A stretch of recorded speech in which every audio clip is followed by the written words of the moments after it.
अस्सलाम वालेकुम दोस्तों, CTV मोरल स्टोरीज की एक नई वीडियो में खुशामदीद। इस वीडियो में हम हकीम लुकमान की हिकमत के हवाले से कुछ कीमती बातें पढ़ेंगे। किसी जाहिल इंसान को दलील देना खुद को जलील करने के बराबर है। दुख रूहानियत की सीढ़ी है, इस पर सिर्फ साबिर और शाकिर ही चढ़ सकता है। तन्हाई एक बहुत बड़ी ताकत है जिसे संभालना कमजोर लोगों का काम नहीं और इसे बहुत कम लोग संभाल सकते हैं। जब लोग आपसे कहें कि हम आपसे तंग हैं तो समझ जाएं आप असूल परस्त हैं या फिर आप ही गलत हैं।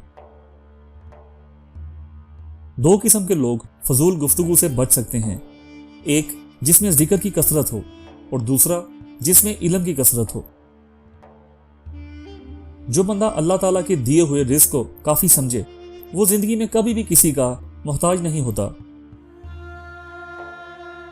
हाल की इस्लाह के लिए हयाल की इस्लाह जरूरी है। गुस्सा इंसान की अक्ल को जंग लगा देता है और जो कभी खत्म नहीं होता।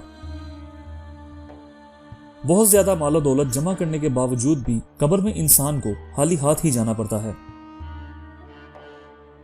अगर तुम्हारी आंखें खूबसूरत हैं तो तुम दुनिया से मोहब्बत करोगे, लेकिन अगर तुम्हारी जुबान खूबसूरत है तो दुनिया तुमसे मोहब्बत करेगी। अपने बच्चों की तमाम जरूरियात खुद पूरी करें और इनको ऐसे उम्दा तरीके से रखें कि वो दूसरों की तरफ ना देखें।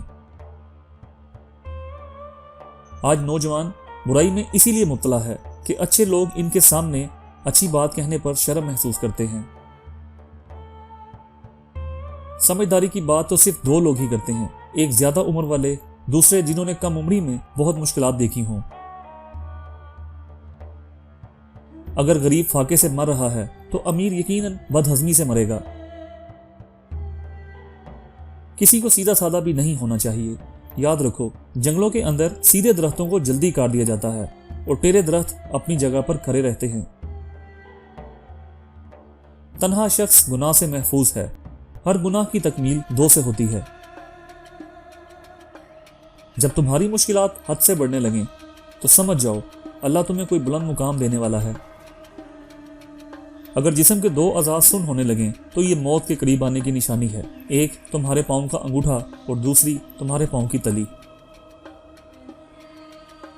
तो दोस्तों, मुझे उम्मीद है ये वीडियो आपको पसंद आई होगी। अगर आपको ये वीडियो अच्छी लगी तो बराह करम मेरे चैनल को सब्सक्राइब करें और बेल आइकन को प्रेस कर दें ताकि अगली आने वाली वीडियोस आप तक आती रहें। वीडियो को देखने का बहुत बहुत शुक्रिया। अल्लाह हाफिज।